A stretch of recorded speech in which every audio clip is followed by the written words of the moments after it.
Hello everyone, welcome to the channel the Zorawar classes. और भाई रात के बज गए हैं 9 और जैसे कि शेड्यूल हमारा चल रहा है, रात के 9 बजे हमारी होगी आज ईवीएस की क्लास, जो कि होगी मेरे साथ अंकित बालियान। और आज का जो हमारा टॉपिक होगा वो होगा सोशल रिफॉर्मर्स इन इंडिया। क्यों? क्योंकि ये टॉपिक जो है आपके सिलेबस में दिया हुआ है ईवीएस के। ये ईवीएस का आपका ईवीएस का सिलेबस है। इसमें देखिए सोशल रिफॉर्मर्स ऑफ इंडिया यहाँ पे एक दिया हुआ है, जिसमें हमने 5 ईयर्स प्लान पहले ही कंप्लीट कर लिया। पॉपुलेशन ग्रोथ इन इंडिया यानी कि सेंसस 2011 पहले ही कंप्लीट कर लिया है। अगर आप फर्स्ट टाइम हम लोगों से जुड़ रहे हैं, अभी आज फर्स्ट टाइम देख रहे हैं इस वीडियो को, या आपने कुछ टाइम पहले देखना स्टार्ट किया है, तो आप इन दोनों वीडियोज को हमारी केवीएस की ईवीएस की जो प्लेलिस्ट है उसमें जाके चेक कर सकते हैं। दोनों बहुत ही अच्छी वीडियो हैं। सेंसस से लास्ट ईयर जो है 2018 में 4 क्वेश्चन बने थे, 5 ईयर प्लान से 1 क्वेश्चन आया था। तो 20 में से 5 क्वेश्चन तो आपके सिर्फ 2 टॉपिक से आए थे। ये 2 टॉपिक हम कवर कर चुके हैं। आज हम करने वाले हैं सोशल रिफॉर्मर्स ऑफ इंडिया। उसके साथ साथ मैं बता दूं आपको, ये आपका एक चैप्टर है, चैप्टर नंबर 9 क्लास 8 में। उसका नाम है आपका ये जस्ट मिनट यस इस चैप्टर का नाम है आपका वुमेन कास्ट एंड रिफॉर्म। ये आपको चैप्टर नंबर 9 है और ये आपको मिलेगा क्लास 8 में, हिस्ट्री में। ठीक है, तो इस चैप्टर को आप जरूर पढ़ लेना। छोटा सा चैप्टर है, 5-10 पेज का है, क्योंकि इसमें जितने भी सोशल रिफॉर्मर्स हैं ना आपके, वो सारे इसमें दिए हुए हैं बड़े अच्छे तरीके से। और लास्ट में इन्होंने एक ना समरी टाइप भी दी हुई है। ये देखो, ये समरी टाइप भी दी हुई है। किसने क्या किया था? ये देखिए, रामकृष्ण मिशन है इसमें, विवेकानंद का ब्रह्म समाज है इसमें, राजा राम मोहन राय का की स्थापना कब हुई थी, सारा प्रार्थना समाज है इसमें, सब कुछ दिया हुआ है। वेदा समाज, अलीगढ़ मूवमेंट जो हुआ था उसके बारे में है ना, सभा मूवमेंट कब हुई थी, तो ये भी जरूर पढ़ लेना। ये सारी चीजें इंपॉर्टेंट है ना। अब आ जाते हैं अपने क्वेश्चंस पे। एंड फ्रेंड्स, जैसे कि आपने देखा होगा, जैसे कि मैंने कल बताया था, आप लोगों को डिस्कस किया था कि सुबह 9 बजे से आपकी आज की क्लासेस स्टार्ट हो जाएंगी और हमारी 5 क्लासें रहेंगी डे। सुबह 9 बजे आपकी सीडीपी क्लास दिव्या मैम ने ली, अच्छी क्लास गई, आप लोगों को बहुत पसंद आई, रिस्पॉन्स बड़ा अच्छा रहा। उसके बाद 12 बजे की जो क्लास थी वो हिंदी की क्लास थी बाय वीके सर, वो भी बड़ा अच्छा रिस्पॉन्स था, आपको अच्छी आई, अच्छा लगा आपको सर से पढ़ना। 3 बजे हमेशा की तरह जैसे सत्यम सर साइंस पढ़ाते हैं, वो साइंस की क्लास रही हमारी, हमेशा की तरह अच्छा रिस्पॉन्स।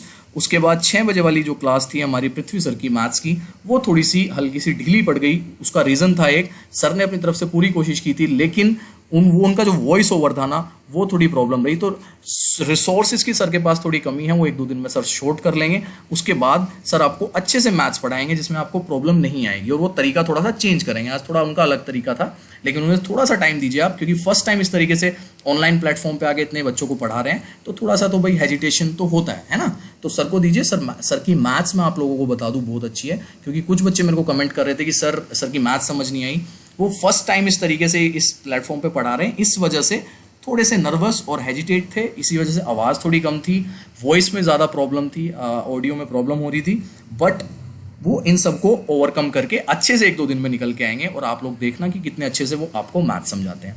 और रात को 9 बजे हम आपके साथ हैं यहाँ पे ईवीएस को लेके। तो 5 क्लासों का जो मैंने आपको शेड्यूल दिया था, वो हमारा मंडे टू फ्राइडे चलेगा, सुबह 9 से रात के 9 तक। अब सर आप कहेंगे कि सर करंट अफेयर्स की क्लास, हाँ जी, करंट अफेयर्स की आपकी 6ठी क्लास रहेगी, वो रात को 10 बजे आएगी। आज इस क्लास के बाद आपकी रात को 10 या 10:30 बजे आपकी करंट अफेयर की क्लास रहेगी, वो आपको व्हाट्सएप पे डिटेल दे दी जाएगी। और अगर आप फर्स्ट टाइम हमारे चैनल से जुड़े हुए हैं तो 8638008832 इस नंबर पे सिंपल सा मेरे को अपना नाम लिख के भेज दूं, ताकि हम जो ये केवीएस की प्रिपरेशन कर रहे हैं for the post of PRT and TGT, इसमें आपके ब्रॉडकास्ट चैनल में आपको जोड़ दिया जाए। इस नंबर पे अपना नाम लिख के भेज दें। नीचे आपको टेलीग्राम चैनल का लिंक मिल जाएगा केवीएस प्रिपरेशन के नाम से, आप उसके साथ भी जुड़ जाएं। साथ में वहाँ पे आपको पीडीएफ वगैरह देना हम स्टार्ट करेंगे।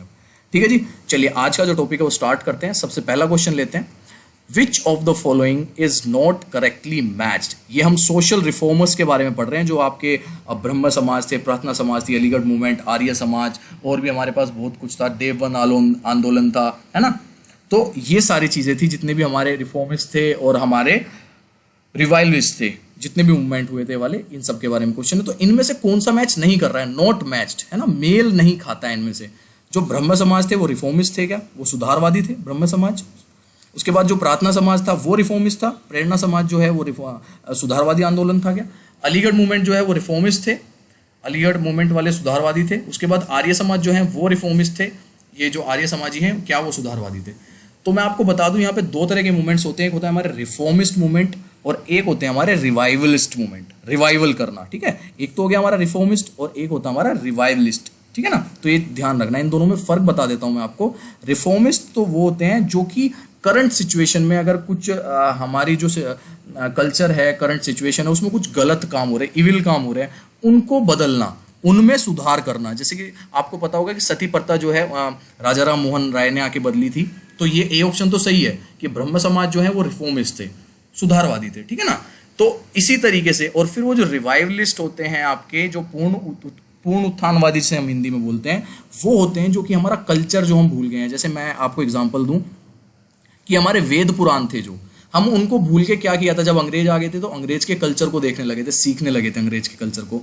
तो आर्य मतलब कुछ ऐसे समाज, कुछ ऐसे मूवमेंट्स थे जिन लोगों ने पूर्ण उत्थान किया था, रिवाइवल किया था हमारी पुरानी जो संपदा है, पुराना जो हमारी सभ्यता है उसको। तो जैसे कि हम वेद पुराण भूलते जा रहे थे, लेकिन वो लोग वापस आए, उन्होंने कहा अंग्रेज आए हैं आप लोगों के देश में, लेकिन वो अभी भी क्रिश्चियनिटी को फॉलो करते, क्रिश्चियन है, अपने भगवान को फॉलो करते, जो उनके पूर्वजों ने सिखाया वो कर रहे हैं। तो हम अपने वेद पुराण क्यों भूले? हम अपना जो हमारा समाज है, हिंदू समाज है, हमारा कल्चर है, हम उसको क्यों भूलें, ठीक है ना। तो उस चीज को जीवित करने के लिए, उस चीज को रिवाइवल करने के लिए रिवाइवलिस्ट मूवमेंट्स कुछ चले थे और कुछ मूवमेंट्स चले थे आपका रिफॉर्मिस्ट मूवमेंट। तो मैं आपको बता दूं, इसका आंसर डी है। जो आर्य समाज है वो रिफॉर्मिस्ट मूवमेंट नहीं था, सुधारवादी आंदोलन नहीं था, वो आपका पूर्ण उत्थानवादी आंदोलन था, यानी कि रिवाइवलिस्ट मूवमेंट। बात समझ आई जी, इसका आंसर क्यों है आर्य समाज। जब आपको मैंने बताया कि एक बार वो नोट जरूर पढ़ लेना एनसीईआरटी के, तो आपको समझ आ जाएगी। वैसे मैंने आपको बता ही दिया है। तो ये तीनों जो है, ब्रह्म समाज रिफॉर्मिस्ट थे, प्रार्थना समाज रिफॉर्मिस्ट थे, और अलीगढ़ मूवमेंट जो हुआ था वो भी रिफॉर्मिस्ट के द्वारा हुआ था। क्वेश्चन नंबर ले लेते हैं सेकंड आज का। Yes, who among the following established the Tattvabodhini सभा इन 1839 एट कलकत्ता। आज कोलकाता बोल देते हैं इसको, ठीक है ना। तो एक केशव चंद्र सेन ने की थी, देवनाथ टैगोर ने की थी, राजा राम मोहन राय ने की थी, या शिवनाथ सारसी ने की थी, ठीक है। सिंपल सा आंसर है इसका। अपने नोट्स में जिस तरीके से मैं बताऊंगा वैसे ही लिख लेना। तो बता दूं आपको, देवबंद नाथ टैगोर ने 1839 में तत्वबोधिनी सभा की स्थापना की थी। राजा राम मोहन राय ने 1830 में आपकी ब्रह्म समाज की स्थापना की थी। उसके बाद उन्हीं से प्रेरित होकर देवबंद्रा नाथ टैगोर ने 1839 में कलकत्ता में ही, है ना, उन्होंने भी कलकत्ता में ही की थी, इन्होंने भी कलकत्ता में ही 1839 में क्या किया था, तत्वबोधिनी सभा की स्थापना की थी। किसने? देवबंद नाथ टैगोर ने। भैया इन्हें अच्छे तरीके से नोट्स में लिख लेना, क्योंकि इसी तरीके के सिंपल डायरेक्ट क्वेश्चन आपसे पूछे जा सकते हैं सोशल रिफॉर्मर्स पे, जो आपका टॉपिक है। क्वेश्चन नंबर ले लेते हैं आज का third. Which of the following is associated with the young Bengal movement. निम्न में से कौन सा युवा बंगाल आंदोलन से जुड़ा हुआ है? अच्छा क्वेश्चन है, ये भी बहुत अच्छा क्वेश्चन है, ठीक है। और इसका आंसर जो है आपका फिरोजियो, है ना, ये ए ऑप्शन होगा। फिरोजियो ने, ये जो है फिरोजियो द्वारा शुरू किए गए आंदोलन को यंग बंगाल मूवमेंट कहा जाता था, और उनके अनुयायियों को फिरोजियो के रूप में जाना जाता था। उन्होंने धार्मिक संस्कारों और अनुष्ठानों की निंदा की और महिलाओं की स्थिति में सामाजिक बुराइयों, महिला शिक्षा और सुधार के उन्मूलन के लिए निवेदन किया। तो ये ध्यान रखना है कि आपका युवा बंगाल आंदोलन यानी कि यंग बंगाल मूवमेंट जो है कहाँ पे, फिरोजियो ने स्टार्ट किया है, ठीक है ना। ये ध्यान रखना है, लिख लेना अपने नोट्स में। क्वेश्चन नंबर ले लेते हैं हम आज का fourth. Who among the following was popularly known as Lokhitwadi. निम्न में से किसे लोकहितवादी के नाम से जाना जाता था? देखो कितने अच्छे, सारे स्टार क्वेश्चन ही हैं, सारे अच्छे क्वेश्चन हैं, और ये सिंपल आपसे क्वेश्चन जो है एग्जाम में पूछे जा सकते हैं। तो मैं आपको इसका आंसर बता दूं, इसका आंसर है आपका गोपाल हरि देशमुख को जो है लोकहितवादी के नाम से भी जाना जाता था। गोपाल हरि देशमुख लोकहितवादी के रूप में लोकप्रिय थे। उन्होंने हिंदू रूढ़िवादी पर शक्तिशाली बुद्धिवादी हमले किए और धार्मिक और सामाजिक समानता का प्रचार प्रसार किया, ठीक है ना। तो ये जो है अपने को ध्यान रखना है। आज का लेते हैं question number 5। Who among the following establishes the Mukti mission in Pune. Again a very important star question. फिर से, पुणे मुक्ति मिशन की स्थापना निम्न में से किसने की है? तो ये सारे क्या है, हमारे सोशल रिफॉर्मर्स ही हैं इंडिया में जो हुए हैं। तो भैया इसका आंसर किसी को पता है तो बताओ, नहीं पता है तो हम बताएंगे। इनका आंसर है जी पंडिता रामाबाई ने, ठीक है। पंडिता रामाबाई ने 1889 में, ये ध्यान रखना है, 1889 में पुणे में आपका मुक्ति मिशन की स्थापना की, जो युवा विधवाओं के लिए एक आश्रम था।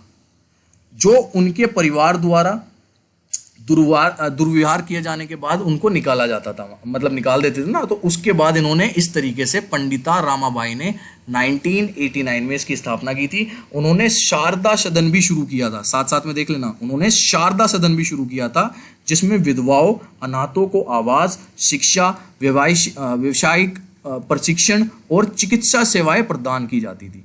तो ये ध्यान रखना है। इसके साथ साथ मैंने बता दिया है कि ये जो आप इन्होंने शुरू किया था आपका मुक्ति मिशन पुणे में, उसमें क्या क्या कार्य भी होते थे, और साथ साथ में इन्होंने शारदा सदन की भी शुरुआत की थी।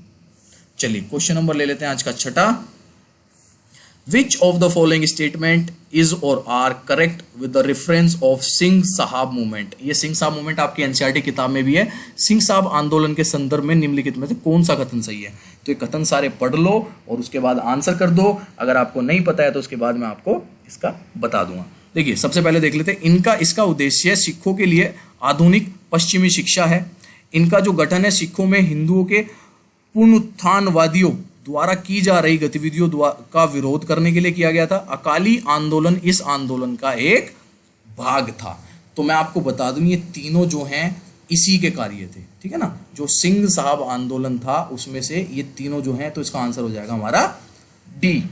सिंह साहब आंदोलन एक सिख आंदोलन था जो कि 1870 के दशक में पंजाब में ईसाइयों, ब्रह्म समाज, आर्य समाज, मुस्लिम अलीगढ़ आंदोलन की गतिविधियों के खिलाफ शुरू हुआ था। यह आंदोलन एक ऐसा युग में आयोजित किया गया था, एक ऐसे युग में आयोजित किया गया था जब सिख साम्राज्य को भंग कर दिया गया था और अनौपचारिक ब्रिटिश द्वारा जो आपके औपनिवेशिक जो ब्रिटिश थे उनके द्वारा खारिज कर दिया गया था। खालसा ने अपनी प्रतिष्ठा खो दी थी और मुख्य धारा के सिख तेजी से अन्य धर्मों में परिवर्तित हो रहे थे। तो उस चीज को बचाने के लिए सिख साहब आंदोलन जो है 1870 के दशक में शुरू किया गया था, और ये सारी चीजें जो हैं उसको लेकर सही हैं, ठीक है जी। चलिए क्वेश्चन नंबर ले लेते हैं आज का 7th। Which of the following is correctly paired? जैसे फर्स्ट क्वेश्चन था ऐसे ही ये भी क्वेश्चन है। बंगाल रेगुलेशन बैनिंग सती 1830, शारदा अधिनियम या Sharda act 1939, special marriage act 1955, Hindu succession act यानी कि हिंदू उत्तराधिकारी अधिनियम 1956। इनमें से कौन सा जो युगम है वो सही है? अब मैंने आपको बताया था कि जो सती प्रथा पे रोक हुई थी तो 1870 में मतलब वो किया था इसका उन्होंने, राजा राम मोहन नायर ने। तो 30 का तो मतलब ही नहीं बैठता इसका, है कि नहीं। तो इसी तरीके से ना मैं 2-3 क्वेश्चन साथ में लेके चलने हैं। तो मैं आपको इसका आंसर बता दूं, इसका आंसर है हिंदी उत्तराधिकारी अधिनियम जो है 1956 में लागू किया गया था। हिंदू उत्तराधिकारी नियम 1956 भारत के जो संसद है उसका एक अधिनियम है जो हिंदुओं, बौद्धों, जैनों और सिखों के बीच अंतरंग या अनिश्चित उत्तराधिकारी से संबंधित कानून को संशोधित करने और संहिताबद्ध करने के लिए अधिनियम बनाया गया है। यह अधिनियम एक अधिनियम में उत्तराधिकार और उत्तराधिकारी की एक समान और व्यापक प्रणाली देता है। इसलिए जो है ये आपका हिंदू उत्तराधिकारी अधिनियम, तो इसको अपने नोट्स में इसी तरीके से लिख लेना कि हिंदू उत्तराधिकारी अधिनियम 1956 में आया था, ठीक है ना। और क्वेश्चन काटने मैंने सिखा दिए कि बंगाल का जो सती प्रथा थी वो उस पर प्रतिबंध जो है 1830 में तो लग ही नहीं सकता, क्योंकि शुरुआत जो है उसकी उससे बाद में हुई है। क्वेश्चन नंबर ले लेते हैं 8। द पेरिस रिफॉर्म मूवमेंट रहनुमाई मजदेसन सभा religious form association was founded in which year? Again good question, और इसका आंसर है आपका 1851, ठीक है। तो याद रखना है पारसी सुधार आंदोलन रहनुमाई मजदेसन सभा धार्मिक सुधार संघ की स्थापना किस वर्ष की गई? 1851 में की गई। दादाबाई नरोजी, जेबी वाचा, एसएस बंगाली और नरोजी फुरदेव जी जैसे पश्चिमी शिक्षित प्रगतिशील पारसियों ने 1851 में रहनुमाई मजदियासन सभा धार्मिक सुधार संघ की स्थापना की थी। इन सब ने मिलकर संघ का मुख्य उद्देश्य था सामाजिक स्थिति का पुनः निर्माण करना, पारसी और पारसी धर्म की पुनः स्थापना करना। ये इसका जो है आपका मेन जो कार्य था, मतलब अगर कहूँ कि मेन ऑब्जेक्टिव जो था इस एसोसिएशन को बनाने का, ठीक है ना, 1851 में। और ये किसके द्वारा की गई थी? दादा भाई नौरोजी, जेबी वाचा, एसएस बंगाली और नौरोजी फुरदेव जी, इन सब के द्वारा जो है ये फाउंडेड किया गया था 1851 में। 9th क्वेश्चन ले लेते हैं आज का। Who among the following founded the Nirankari movement? निम्न में से किसने निरंकारी आंदोलन की स्थापना की? अब ये सारे क्वेश्चन देखो, क्या इनमें से कोई भी क्वेश्चन नहीं आ सकता आपके एग्जाम में? ऐसे का ऐसे उठा के आ सकता है। तो इसका आंसर है बाबा दयाल दास। ठीक, ये ध्यान रखना है जी, बाबा दयाल दास ने जो है निरंकारी आंदोलन की स्थापना की। उन्होंने भगवान की पूजा निरंकार के रूप में की थी, तो इस वजह से अपना जो है इनकी स्थापना बाबा दयाल दास जी है उनके द्वारा की गई है। आज का लास्ट क्वेश्चन ले लेते हैं हम। Who among the following founded the Namdhari movement? निम्न में से किसने नामधारी आंदोलन की स्थापना की? ये भी फिर से आपका एक अच्छा क्वेश्चन है, इंपॉर्टेंट क्वेश्चन है, और इसका आंसर है आपका बाबा राम सिंह। ठीक है, तो ये दोनों ध्यान रखने हैं। बाबा राम सिंह ने जो है आपकी स्थापना की थी नामधारी आंदोलन की, और उनके अनुयायियों ने सफेद कपड़े पहने और मांस खाना छोड़ दिया। ठीक है ना, जो उनके उनके मतलब उनको फॉलो करते थे, उन्होंने क्या किया? सबने सफ़ेद कपड़े पहन लिए और जो मांस मच्छी है वो खानी छोड़ दी थी। ये तो हुआ हमारा बाबा राम सिंह ने क्या किया था? नामधारी मूवमेंट जो है स्टार्ट किया था। और अगर बात करेंगी बाबा दयाल दास, इन दोनों में कंफ्यूज मत होना, निरंकारी आंदोलन। तो ये अपने नोट्स में इसी तरीके से लिख लेना। So friend, that's for today of social reforms. और अब आपकी 10 बजे की जो क्लास रहेगी वो आपकी करंट अफेयर्स की क्लास होगी। जितना हो सके अब अपनी मेहनत करो, केवीएस की तैयारी जो है जितने ज़ोरों से हो सके वो करो। एंड बच्चे मेरे से पूछते हैं कि सर इसको कि क्या क्वेश्चन था यार, चलो भूल गया, अभी मैं बाद में करूँगा। अभी मेरे दिमाग में था एकदम से और एकदम स्लिप हो गया। तो भाई तैयारी शुरू कर दो अब सीरियस लेवल पे। देख लो 6 क्लासें मैं दिन में ला रहा हूँ अब आप लोगों के लिए। ठीक है, 6 क्लासें कम नहीं होती है। आप मेरी मेहनत सोचो कि 6 थंबनेल बनाने, उनको अपलोड करना, ये वो बहुत सारी चीज़ होती है भाई। तो अगर मैं कर रहा हूँ तो प्लीज़ आप लोग भी थोड़ा सा सीरियस होकर पढ़ना स्टार्ट कर दो। एटलीस्ट वीडियो देखो और उसके नोट्स बनाओ, चाहे उसको बाद में रिवाइज करो अच्छे तरीके से, लेकिन जो जो चीज़ें साथ साथ में अब चल रही हैं वो एटलीस्ट लिखना शुरू कर दो और उनके नोट्स बनाने स्टार्ट कर दो। सही है कि नहीं है? चलिए फ्रेंड्स, अब 10 बजे आपकी जहाँ तक है करंट की वीडियो रहेगी, उसका नोटिफिकेशन आप लोगों को मिल जाएगा। Thank you everyone, bye, take care.